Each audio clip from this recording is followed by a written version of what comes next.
Esta é a tradução de uma palestra dada por Sua Santidade Swami Tripurari, gravada no dia 3 de julho de 2013. O nome da palestra é Cuidando das Necessidades Psicológicas do Praticante Espiritual. O Swami diz: Alguém tem alguma pergunta? Então a Mataji faz a sua pergunta. Ela diz: Às vezes, sinto que não consigo superar obstáculos que bloqueiam a minha devoção. E por isso eu me pergunto se é possível que eu tenha cometido alguma Vaishnava parada. Mas o que fazer se essa Vaishnava parada foi cometida na minha vida passada? Como eu poderia me desculpar para superar isso? Agora o Swami responde: Bom, os obstáculos podem não ser de ofensas. Eles podem ser padrões de pensamentos, constituição psicológica e etc., que vêm do nosso karma passado, que em certas situações dificultam o nosso avanço. Porém, leva algum tempo para que isso seja superado e talvez isso não aconteça até que chegue a próxima vida. Se olharmos para o nosso corpo e nossas mentes como sadhakaderras, como corpos de praticantes, dados a nós por nosso guru, então temos que pensar que assim como cuidamos de nossa saúde física, por consultar um médico, tomando remédios, abstendo-se de certos alimentos e assim por diante, também existem maneiras de cuidar de nossa saúde psicológica, com a intenção de servir o nosso corpo de praticante, que pertence ao nosso guru e seu serviço. Então há certo espaço para empregar tais ideias sobre como superar problemas psicológicos e padrões de pensamentos e assim por diante, coisas que podem nos ajudar a nos aplicar ao Bhakti de maneira mais fácil. A teoria, é claro, é que o Bhakti por si só já cura todas essas coisas, por assim dizer. E de fato há certa verdade nisso, considerando a eficácia do Bhakti. Mas geralmente não vemos que os devotos abandonam um tratamento médico em nome de Bhakti curar todos os problemas. Então, sem dúvida, o mesmo se aplica a problemas psicológicos, que são apenas padrões de pensamento e que podem ser um obstáculo. Então, nós não desencorajamos os devotos. Na verdade, nós os encorajamos, em certos casos, a procurar esses tipos de soluções que podem ajudá-los. Essa é a ideia. Agora, quais são os pensamentos? Quais são os obstáculos que atrapalham? Qual é o contexto? Isso pode ser difícil de dizer, mas eu estou falando sobre isso em termos do karma. O karma, claro, tem o seu começo e o seu fim. Então ele vai seguir o seu curso natural. Agora você está falando no sentido sobre Prarabdha Karma, o karma já manifestado. Porém, o tanto quanto pudermos praticar Bhakti com sinceridade e atenção, esse mesmo Bhakti nos libertará. Então isso pode ser algo útil. Nós podemos até mesmo, enquanto nos dedicamos ao Bhakti, incorporar algumas práticas, algumas medidas corretivas para reconectar, por assim dizer, o cérebro em padrões de pensamento e assim por diante. Em certo sentido, o Bhakti revela as motivações que temos e as torna aparentes e as trazem à nossa atenção. Nesse exato momento, pensamos que precisamos removê-las e precisamos orar pela força para removê-las. Então, mesmo que nós entendemos e oramos pela força para remover esses obstáculos, não há razão para pensar que alguma ideia deste mundo sobre um problema psicológico específico que alguém possa estar tendo não seja útil. Como dizem por aí, Deus ajuda quem se ajuda. Então, eu penso que isso é algo aplicável. E claro, há muita introspecção envolvida no Bhakti, em relação às motivações, analisar profundamente a nossa psicologia, pensar sobre o porquê fazemos certas coisas e por que agimos de certas maneiras, e olhar para as razões e a motivação central por trás da nossa prática, e cultivar o tipo de pensamento e motivação que faz com que avancemos mais facilmente. Como, por exemplo, quando vamos falar sobre Raga Bhakti, ter a motivação para alcançar o modus Vrajavasis, ter isso com uma força propulsora, motivadora por trás do nosso Bhakti. Isso é o ideal. Porém, podemos descobrir que existem outras forças por trás do nosso Bhakti, outras motivações, e essas motivações nos atrapalham. O que eu quero dizer é que resolver tudo isso não está fora do escopo do que estamos envolvidos em Sadhana Bhakti. Agora, no que diz respeito às ofensas, se uma Vaishnava parada é a causa dos nossos tropeços ou obstáculos presentes, os quais sentimos que são difíceis de serem superados, eu devo dizer que as reações para as ofensas têm a sua duração. Se pudermos estar cientes delas e pedir desculpas por elas, então podemos ser liberados. Agora, se não estivermos cientes delas e não tivermos a oportunidade de nos desculpar, teremos que esperar as reações passarem. E claro, nós oramos para não termos uma atitude ofensiva. Nós tentamos nos refugiar em Vaishnavas presentes e etc. Então não estamos perdidos em relação a remover as reações dessas ofensas, embora elas sejam muito persistentes em um sentido e elas podem nos atrapalhar até Bhava Bhakti. E então vamos ter que esperar a dissipação dos resultados para que possamos alcançar prema. Mas não é porque você ofendeu um Vaishnava e ele entrou no Paravyoma, no céu espiritual, que agora você está preso para sempre na existência material sem nenhum tipo de recurso. Não, não é assim. Claro, você terá que esperar isso passar. E a maneira que você irá se aplicar e a maneira como você se aplica vai ter um resultado, vai ter um impacto na próxima vida. Mas o principal, a coisa principal é a nossa sinceridade de propósito. Isso é algo que facilitará nosso avanço. Mais do que medidas corretivas para coisas feitas no passado, no Bhakti, o que é prescrito é um tipo saudável de remorso por quaisquer ofensa que alguém possa ter cometido. Se, por exemplo, alguém detectar que não tem gosto ou que tem pouco gosto pelo cantar, então a pessoa pode pensar que isso é uma evidência dela ter cometido ofensa ao santo nome no passado. Portanto, Mahaprabhu recomendou que, ao entender isso, a pessoa deve cantar com remorso. Ele mostra isso no segundo verso do Sikshastakam. E se diz que esse remorso corrige a pessoa daquele erro percebido. Pelo menos, isso é diretamente falado em relação ao presente. Ou seja, se eu fizer algo que sei que é incorreto e me faz desviar do caminho, então eu expresso remorso por isso e continuo cantando.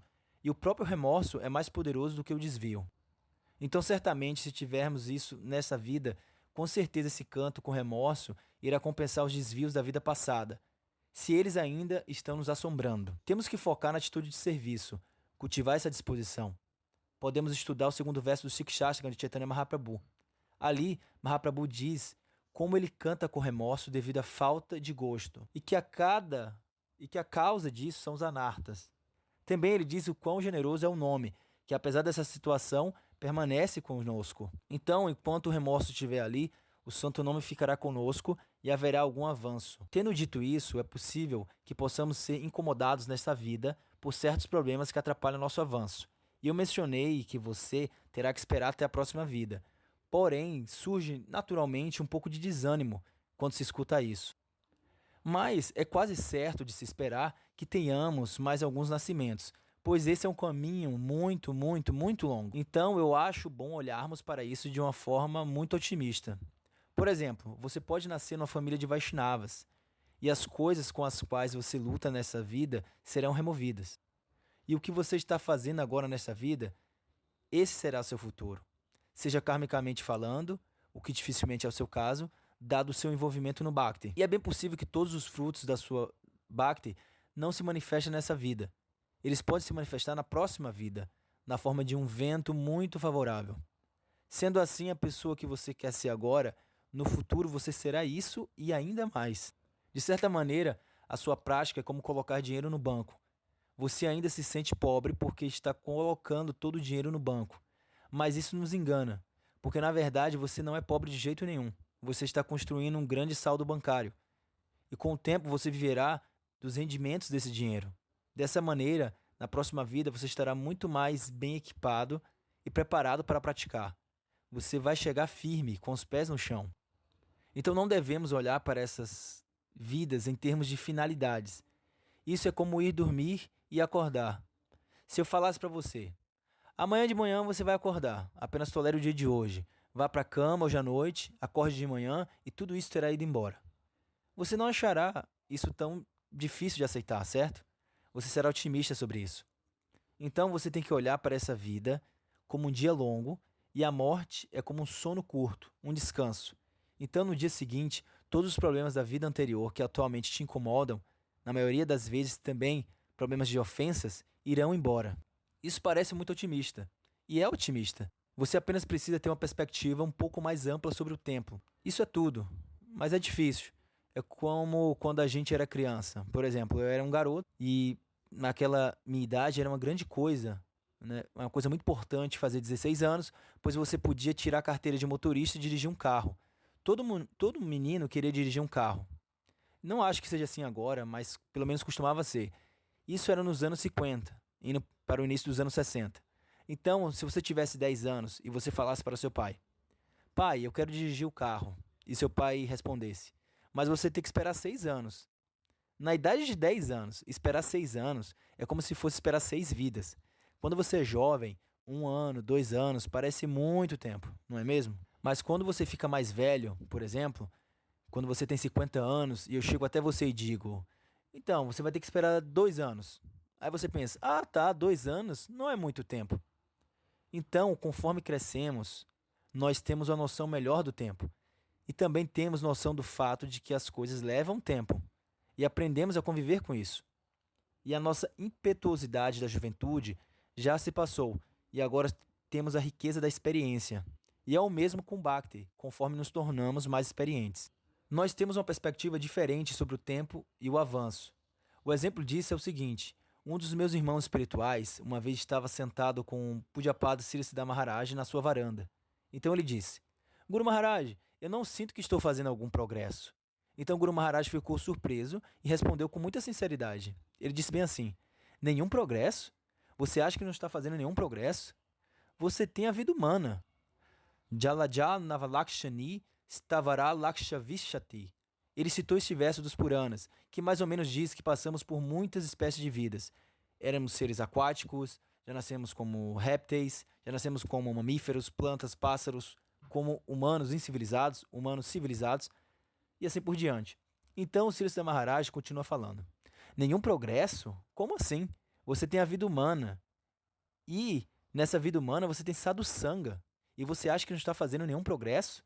Você já chegou tão longe. Então o Siddhartha Maharaj tinha uma perspectiva diferente e ele estava contente com aquilo. É como uma pessoa mais velha que fica contente em pensar: Ah, 5 anos? Não é muito tempo.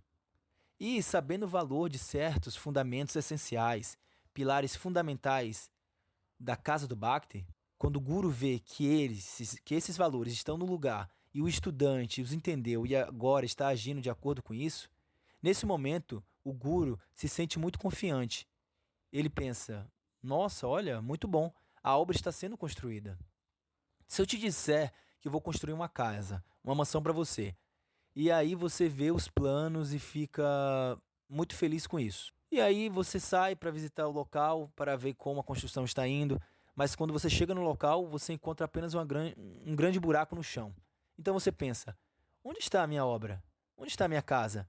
Era para estar assim de tão alto, bem grande, mas tudo que eu vejo é só um buraco no chão. Mas aquilo é a fundação. A fundação é necessária.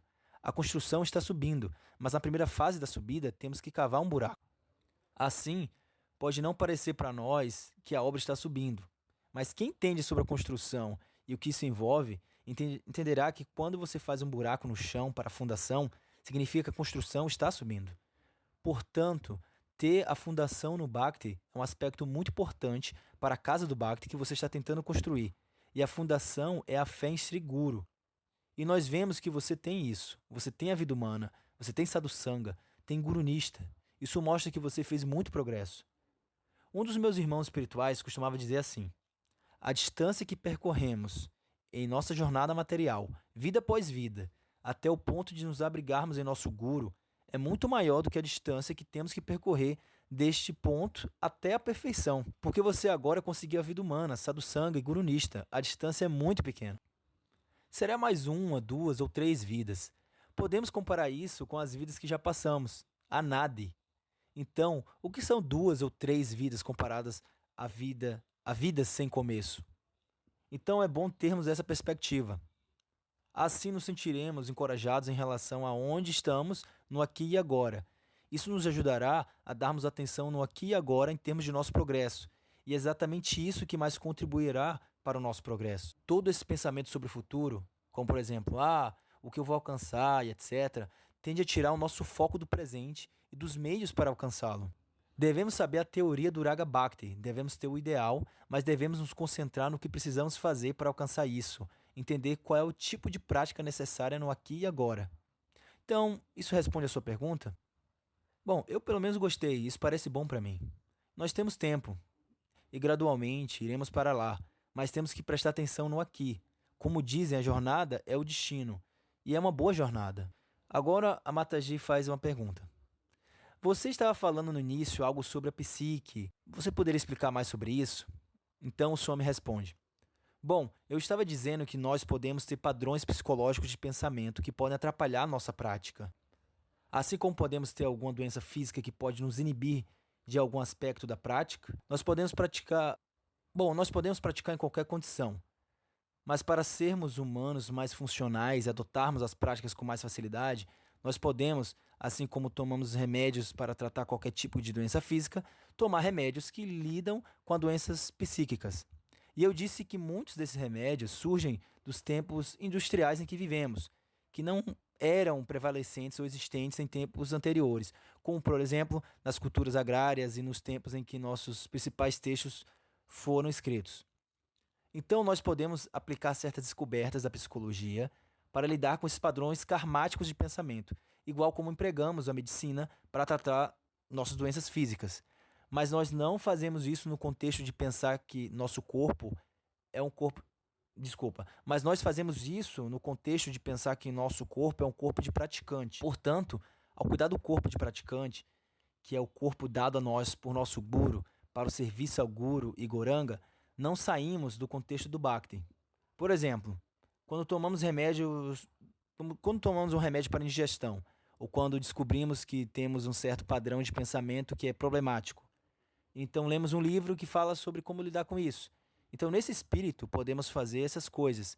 E isso pode nos ajudar a ser mais completos, a sermos mais completos como seres humanos e nos ajudar a adotar as práticas com mais facilidade. O Bhakti é Haituki, e em certo sentido, ele pode ser praticado em qualquer condição.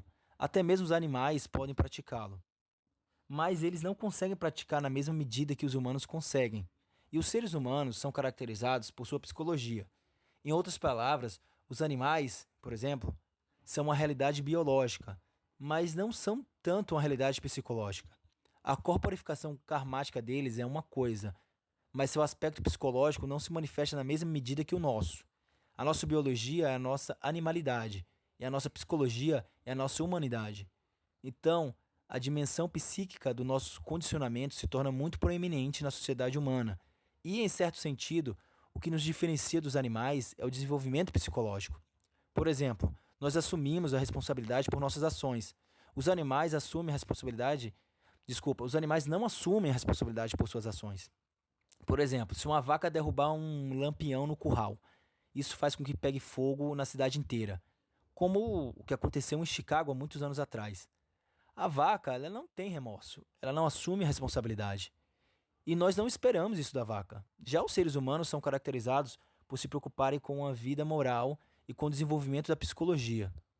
A moralidade e a humanidade andam juntas porque a humanidade é uma realidade psicológica, assim como também uma realidade biológica. Então é nessa medida que os seres humanos estão mais bem equipados para adotar o Bhakti, em comparação aos animais e às árvores. Agora nós podemos alimentar os animais com prachada. Eles podem escutar o santo nome, mas eles não podem simplesmente entender Sambandha Gyana.